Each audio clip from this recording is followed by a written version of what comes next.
네, 이제 이번 주로 이제 공관복음 여러분들이 다 읽게 됩니다. 요한복음은 이제 마태, 마가, 누가에 이어지는 네 번째 복음서고, 이 세 복음서가 쓰여지고 나서 30년 있다가 쓰여진 성경입니다. 그러니까 세 복음서가 AD 50에서 60년 사이에 쓰여졌고, 요한복음이 AD 8, 90년 사이에 쓰여졌거든요. 그러니까 30년을 한 세대라고 하니까 한 세대가 지난 다음에 쓰여진 복음서입니다. 근데 이제 30년이라는 시간의 양이 중요한 게 아니고, 그 30년이라는 시간 동안에 이스라엘에서는 어떤 일이 있었는가, 이것이 더 중요하겠죠. 그 이스라엘에는 그 30년이라는 시간 동안 엄청난 일 한 가지가 있었잖아요. 그게 뭐냐면 예루살렘 성전 파괴라는 일이 있었습니다. 그들에게 상상조차 할 수 없는 일이 일어난 거죠. AD 70년에 일어났고, 이제 요한복음은 AD 8, 90년 사이에 쓰여진 겁니다. 그러니까 요한복음이 쓰여질 당시에는 성전이 없었다. 이걸 염두에 두셔야 됩니다. 요한복음이 쓰여질 당시에는 예루살렘 성전이 없었다.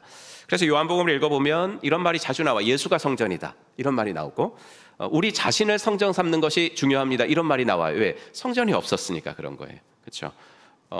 장소가 중요한 게 아니라 뭐가 중요해요? 영과 진리로 예배해라, 신령과 진정으로 예배드리는 것이 중요하다, 이 말이 나온 게 왜요? 성전이 없었거든요.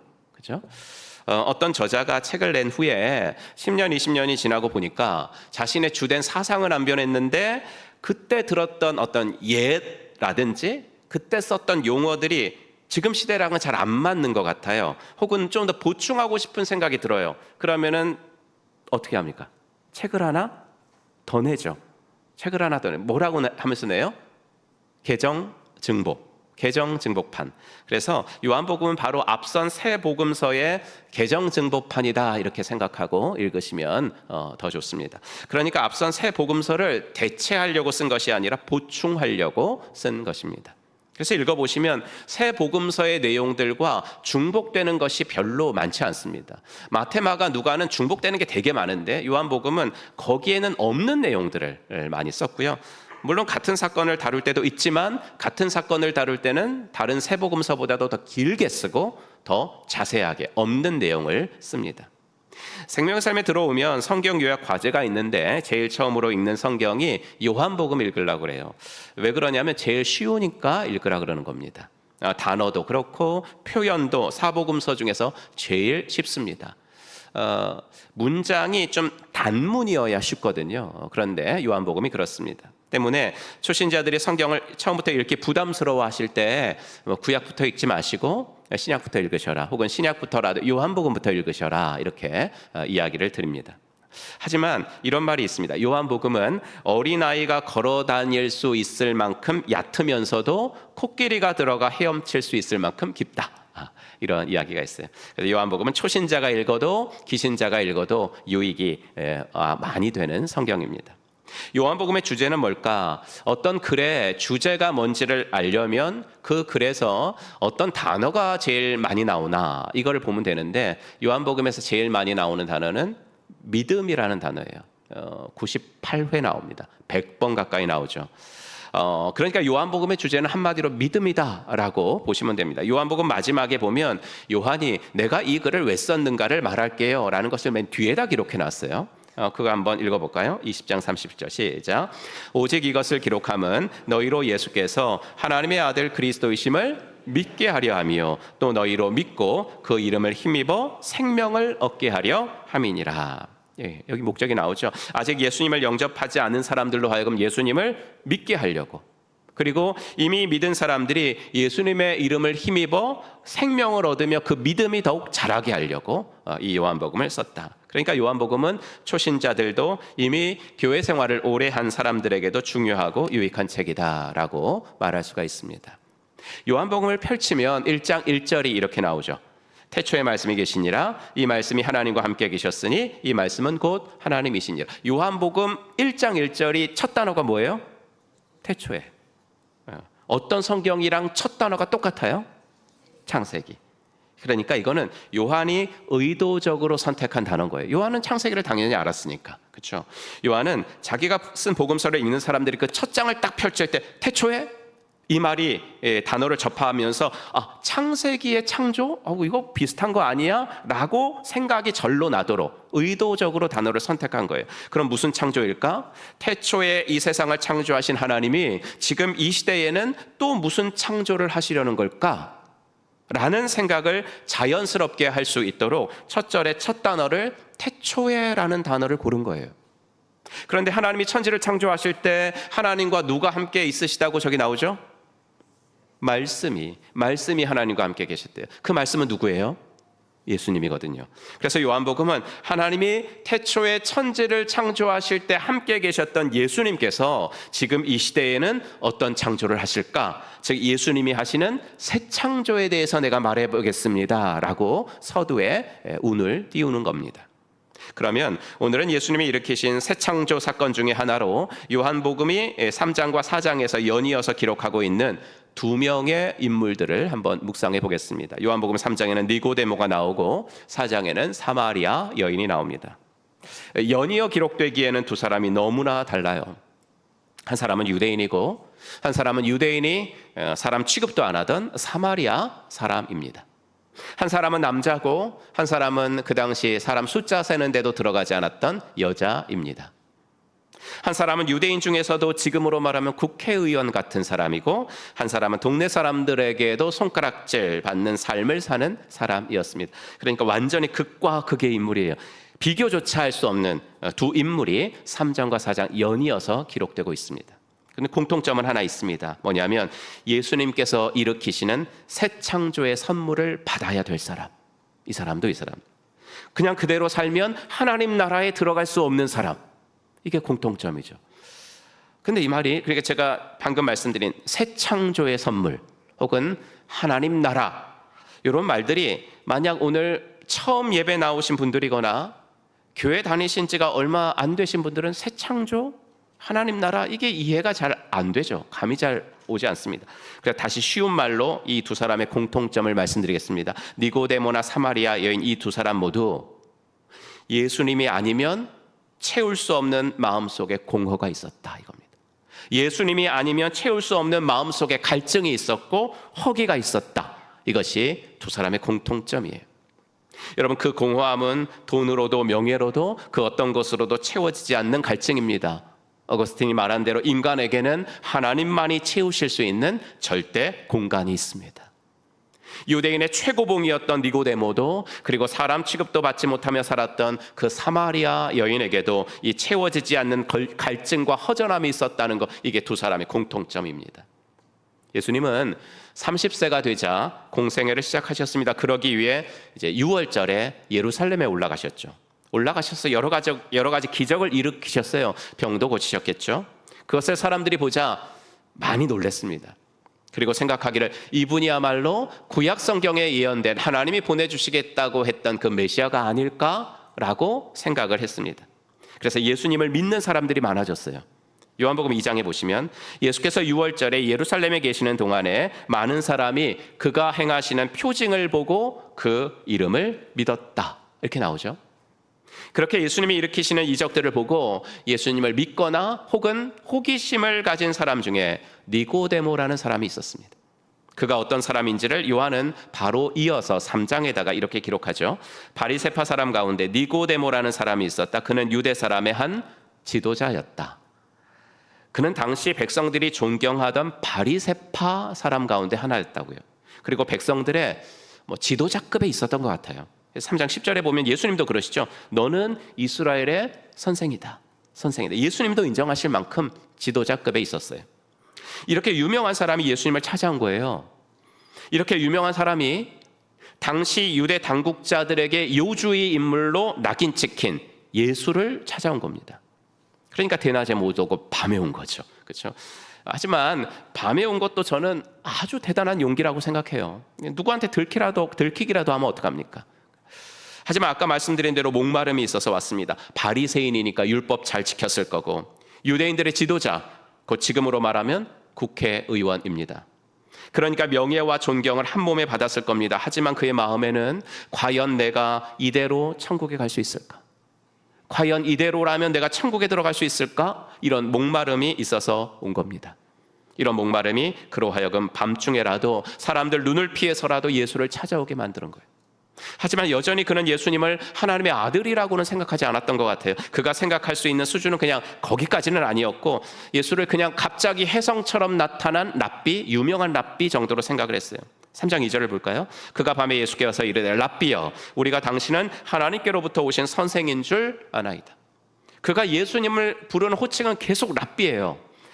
그러니까 예수님과의 대화의 핀트가 안 맞을 수밖에 없죠. 예수님은 하나님 나라 어떻게 들어가야 되는지 궁금해서 왔지? 내가 다 알려줄게. 거듭나면 돼. 아니, 거듭나야만 들어갈 수 있어. 다시 한번 태어나는 방법밖에는 없어. 이렇게 말해 주셨거든요. 그러자 니고데모가 뭐라 그러죠? 그 유명한 말씀이죠. 같이 읽겠습니다. 사람이 늙었는데 그가 어떻게 태어날 수 있겠습니까? 어머니 뱃속에 다시 들어갔다가 태어날 수야 없지 않습니까? 여러분, 이 대답이 맞아요, 틀려요? 맞죠. 100% 맞죠. 누구나 다 이런 대답을 할 겁니다. 그래서 이 부분을 상상하고 있으면 약간 이제 웃음이 납니다. 왜냐하면 그때 예수님의 나이가 30살이었거든요. 니고데모의 나이는 어느 정도였을 것 같아요, 여러분? 이 사람이 국회의원이, 유대인들의 국회 이름이 산헤드린이거든요. 그러니까 그는 산헤드린 의원인데, 산헤드린 의원이 되려면 최소한 40세 이상입니다. 최소 40세 이상. 거기다가 예수님이 뭐라고 말씀하셨냐면 너는 이스라엘의 선생이다, 이렇게 말하셨잖아요. 예수님이 그를 보고 그 정도 말할 정도면 적어도 50은 넘었을 거라고요. 그리고 이 사람이 예수님께 뭐라 그랬다 그랬죠? 사람이 늙었는데 어떻게 다시 엄마 뱃속으로 들어갑니까? 라는 이 말은요, 아마 자신을 빗대어서 한 말일 것 같아요. 그렇죠? 이렇게 늙은 나보고, 50이 넘은 나보고 어떻게 다시 엄마 뱃속으로 들어가라는 거예요? 라고 말했겠죠. 아무튼 30대 청년이랑 50이 훌쩍 넘은 어른이 그런 대화를 하고 있는 거예요. 청년은 어르신, 거듭나야 됩니다. 하나님 나라에 들어가는 방법은 그 방법밖에 없어요. 그러니까 어르신이 엄마 뱃속에 어떻게 들어가라고요? 이렇게 이야기를 하는 거죠. 그래서 이 대화 장면을 머리에 그려보면 예수님과 니고데모는 진지한 대화를 하는 건 분명한데 조금 웃기고 좀 웃음이 납니다. 그런데 여러분, 이 3장을 읽다 보면 더 의아한 것이 하나가 있는데요. 이런 대화를 하다가 니고데모가 언제 집에 갔는지가 안 나와요. 처음에는 정말 야심차게 등장을 하거든요. 이 사람이 밤에 사람들 눈을 피해 오기는 했지만 정말 용기를 내가지고 야심차게 등장을 하는데, 근데 언제 갔는지는 안 나와요. 용두삼이에요. 예수님의 말씀을 듣고 결단을 하고 갔는지 어땠는지 모르게 그냥 슬며시 사라집니다. 무슨 말씀이에요? 거듭나는 것은 설명을 듣고서 되는 일은 아니다라는 거예요. 예수님 같은 분의 설명을 듣고도 네 주님, 제가 당신을 믿겠습니다, 이러지 않았다고요. 오히려 사람이 늙었는데 어떻게 엄마 뱃속에 들어갑니까? 이런 대답밖에는 할 수가 없었다는 겁니다. 아니, 정상적인 사고로는 니고데모가 한 이런 대답이 지극히 정상적인 대답입니다. 여러분, 제가 예수님을 믿는 것은 믿기로 결정하는 겁니다 라는 말을 자주 드립니다. 하지만 그것조차도 내가 하는 것은 아닌 것 같아요. 결정하시면 되잖아요. 제가 이렇게 말씀을 드려도 그게 참 내가 하는 건 아닌 것 같아요. 이게 참 신비죠. 그래서 제가 예수 영접 모임 때 말하는 것이 이것이잖아요. 여러분, 제가 지금까지 설명드린 게 막 믿어지고 그냥 금방 믿어지고 100% 믿어지고 그런 분이 여기 없을 거예요, 아마. 하지만 믿어보기로 그냥 결정해 보세요. 그렇게 믿기로 결정하고 신앙생활을 하기 시작하면 지금은 안 믿어지는 것이 내년에는 믿어질걸요. 내년에도 안 믿어지는 것이 있겠지만 후년에는 그게 믿어질걸요. 제가 이렇게 말하거든요. 근데 이렇게 말씀을 드려도 네, 그럼요, 제가 예수님 믿기로 하겠습니다, 이 결정을 못 하시는 분들이 있다고요. 그러니까 100% 완벽하게 믿어지지 않는다 할지라도 어떤 분이 내가 믿기로 결정할게요, 그 말을 하신다면 그 생각은 누가 주신 거라고요? 하나님이 주신 거라고요. 이 생각은 여러분 마음속에서 생각난 것이 아니라 위로부터 하나님이 주신 것이라고요. 그래서 내가 예수님 믿기로 결정하겠습니다, 이 말이 간단한 것 같아도 아무나 할 수 있는 말이 아닙니다. 이건 정말 위대한 고백입니다. 지금 밖에 나가서 길 가는 사람 붙잡고 예수 믿기로 결정하라고 하면 그 사람이 우리 보고 뭐라 그러겠습니까? 그죠? 그러니까 이 말이 간단한 것 같지만 정말 대단한 말이거든요. 그러니까 이것은 내 생각에서는 할 수 없는 일이고 위로부터 이런 생각을 하나님이 내려주시니까 내가 이 말을 할 수가 있는 겁니다. 그래서 거듭난다는 말에는 위로부터 난다라는 말이 포함되어 있는 거예요. 요한복음 3장 3절 볼까요? 예수께서 그에게 말씀하셨다. 내가 진정으로 진정으로 너에게 말한다. 누구든지 다시 나지 않으면 하나님 나라를 볼 수 없다. 그래서 다시 나지 아니하면 거기다 3번 이렇게 써 있고 나눌 주에 보면 위로부터 나지 아니하면, 위로부터 나지 아니하면 이런 설명이 있는 거예요. 사랑하는 성도 여러분, 지금 이 자리에 예수님을 영접하신 모든 분들은 하나님이 주신 이 위로부터의 은혜, 성령님의 역사로 다시 태어나셔서 하나님의 자녀 되신 분들인 줄로 믿습니다. 이것만이 우리의 내면의 갈증이 해결되는 방법이에요. 이것만이 텅 빈 우리 마음속의 공허함이 채워지는 방법인 줄로 믿습니다. 니고데모가 자신의 그 텅 빈 마음을 학식으로 채우고 명예로 채우려고 했다면 사마리아 여인은 사람들에게서 채우려고 한 거예요. 그것도 이제 가장 가까운 사람이 나를 인정해 주기를 바라는 그런 걸로. 여러분, 사마리아 여인과 예수님의 대화는 요한복음에서 꽤 유명하죠. 그리고 우리가 많이 오해하는 그런 대화이기도 합니다. 이 대화를 위해서 예수님은 일부러 유대인들이 기피하는 사마리아 땅을 밟으셨습니다. 때는 정오쯤이었고 먼 길을 걸어오셨기에 힘드셔서 예수님은 수가라는 동네 우물가에 앉으셨습니다. 그때 한 여자가 우물로 물을 길러 나오죠. 예수님은 그 여자에게 너 물 길러 나온 것 같으니까 나에게도 물 한 그릇만 떠서 줘라. 여기서부터 그 여자와의 대화가 시작이 되는데 일단 12시에 물 길러 나온 여자가 우리의 주목을 끄는 이유는 팔레스타인 사람들의 생활 습관 때문에 그렇습니다.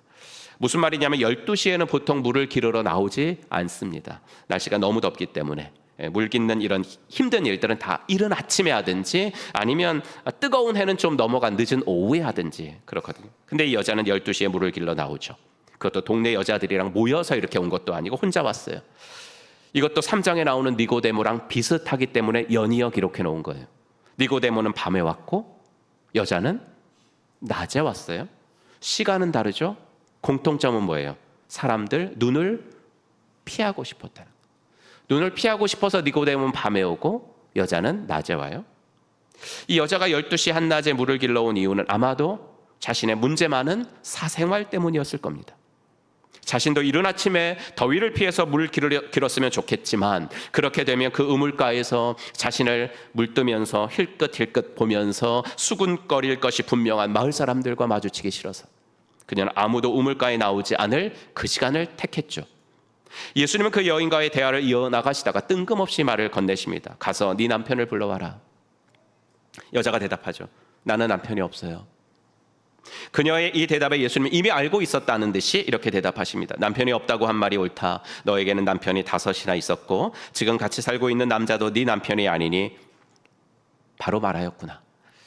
그러니까 이 여자는요, 남편이 5이나 있었고 지금 살고 있는 남편이 그러면 6번째 남자예요.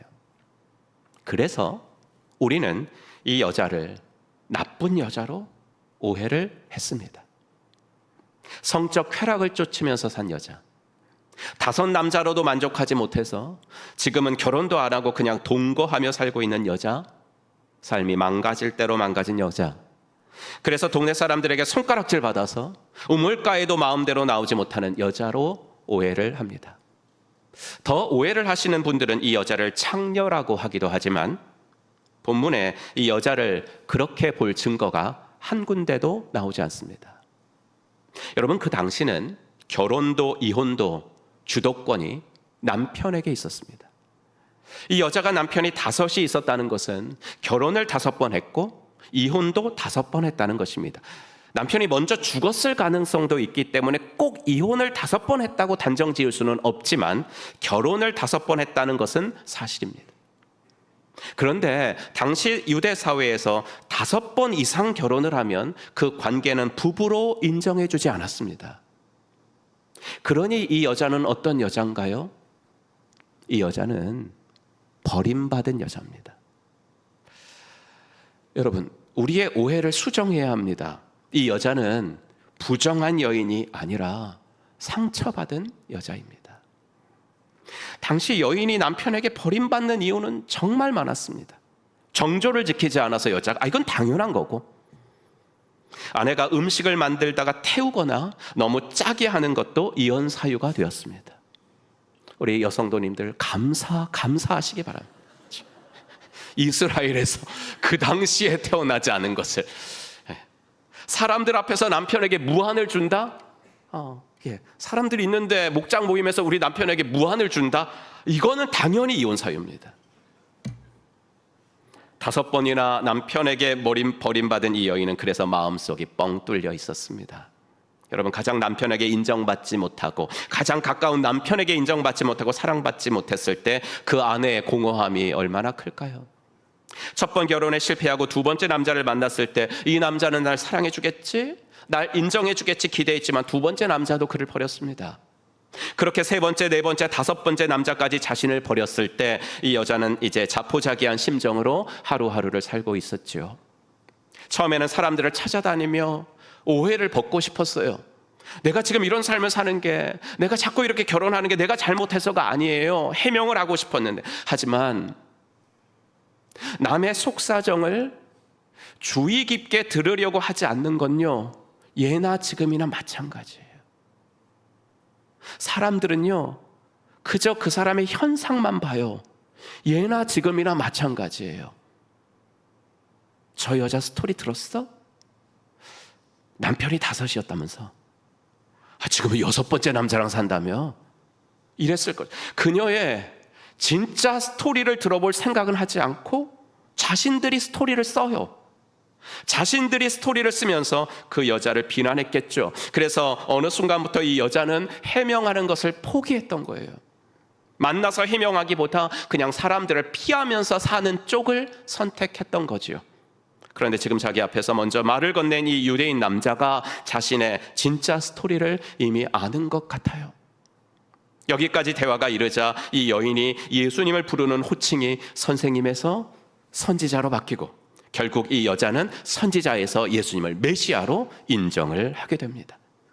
그렇게 되자 이 여인은 가지고 온 물동이를 다 버려두고 동네로 들어가죠. 그리고 그가 그렇게 피해 다녔던 사람들에게 갑니다. 그리고 예수님을 전합니다. 내가 만난 이분이 그리스도시니까 당신들도 이분을 믿으라고 전도를 하게 됩니다. 병든 마음이 치료된 거죠. 상처받은 마음이 오직 예수로만 치료된 거죠. 상처 입은 마음이 치료가 되어서 또 누군가에게 복음을 전하는, 지난주에 말씀드린 상처 입은 치유자가 된 것입니다. 여기서 우리는 니고데모가 좀 궁금합니다. 사마리아 여인은 이렇게 예수님의 대화로 새 사람이 됐는데 니고데모는 예수님의 대화가 버거웠는지 그냥 슬며시 사라져 버렸기 때문입니다. 하지만 니고데모는 서서히 변했습니다. 종교 지도자들이 예수님에 대해서 비난을 하고 예수님을 체포하려고 했을 때의 일입니다. 요한복음 7장 50절. 그들 가운데 한 사람으로 전에 예수를 찾아간 니고데모, 그러니까 3장에서 예수님을 찾아간 니고데모가 그들에게 말하였다. 우리의 율법으로는 먼저 그 사람의 말을 들어보거나 또 그가 하는 일을 알아보거나 하지 않고서는 그를 심판하지 않는 것이 아니요? 그들이 니고데모에게 말하였다. 당신도 갈릴리 사람이요? 이렇게 니고데모가 이런 말을 한 거예요. 예수님을 체포하려고 그러니까. 아니, 예수의 말을 좀 차근차근히 들어보고 난 뒤에 체포를 하거나 말거나 할 일이지, 우린 많이 배운 사람들이 이렇게 하면 어떻게 합니까? 라고 은근히 예수님 편을 들어준 거예요. 그러나 아직은 적극적이지는 않죠. 은근히 들어줍니다. 하지만 우리가 잘 아는 대로 예수님 돌아가신 뒤의 일은 이렇습니다. 우리 한번 요한복음 19장 39절 같이 읽겠습니다. 또 전에 예수를 밤중에 찾아갔던 니고데모도 모략에 침향을 섞은 것을 100근쯤 가지고 왔다. 누구한테 온 거죠? 빌라도한테 온 거죠. 이 이유는 예수님 장례도 잘 치러드리지 못한 것이 마음에 걸리니까 시신 좀 잠깐만 내주면 내가 좀 이렇게 그래도 번듯하게 장례 좀 치러드리겠습니다. 이렇게 한 거예요. 여러분, 이 말을 하는 순간에 니고데모는 이제 예수님 편인 것이 드러난 거예요. 정체범으로 십자가형을 받고 죽은 범죄자의 편이 나다라는 것이 드러난 거예요. 하지만 니고데모는 그 일을 자처했습니다. 처음 예수님을 찾아왔을 때는 사람들 이목이 두려워서 밤중에 찾아왔는데 이제는 빌라도라는 권력자도 두려워하지 않고 당당히 가서 나는 예수의 제자임을 밝히는 사람이 된 것입니다. 사마리아 여인처럼 예수님과의 대화 한 번으로 새로운 사람이 되는 사람도 있고요. 니고데모처럼 새 사람이 되는데 좀 시간이 걸리는 사람도 있습니다. 하지만 공통점은 그들의 인생에 성령님이 역사하실 때 그들은 새로운 사람이 되었다라는 것입니다. 마음속 텅 빈 공간이 꽉 채워질 뿐만 아니라 그 기쁨을 전하지 않을 수 없는 사람이 되었다라는 것입니다. 사랑하는 성도 여러분, 내 인생의 어둠을 비춰주실 분, 내 인생의 목마름을 해결해 주실 분은 오직 예수님이신 줄로 믿습니다. 니고데모처럼 지식과 명예로도, 사마리아 여인처럼 남에게 인정받는 것으로도 그 공허함은 채워지지 않아요. 오직 예수님이 그 부분을 채워주세요. 그런데 예수님은 그 일을 하시기 전에 내가 그걸 인정하기를 원하신다고요. 그래서 니고데모와도 사마리아 여인과도 예수님은 대화를 하신 거예요. 스스로 나의 영적 어두움을, 스스로 나의 목마름을 인정하기를 원하신 것입니다. 여러분, 거듭남이랑 신앙의 이력서라는 같질 않아요. 그러니까 신앙의 이력서에 적을 게 하나도 없어요. 적을 게 하나도 없는 사람인데 거듭났습니다 라는 이 첫 줄을 감격스럽게 적을 사람도 있고, 반면에 신앙의 이력서에 적을 칸이 없을 정도로 많이 적어요. 나는 이 교회를 다녔습니다. 나는 무슨 직분도 받았습니다. 나는 무슨 사역을 했습니다. 적을 칸이 없을 정도로 쓸 것이 많은데 정작 거듭났다는 한 줄은 찾아보기 힘든 사람도 있을 수가 있어요. 그래서 기신자들에게도 예수 영접 모임을 한 번은 들어와라 라고 제가 말씀드리는 거예요. 사랑하는 성도 여러분, 신앙의 이력에만 기대어 안심하지 마시고 거듭남의 은혜를 확인하시기를 주의 이름으로 축원합니다.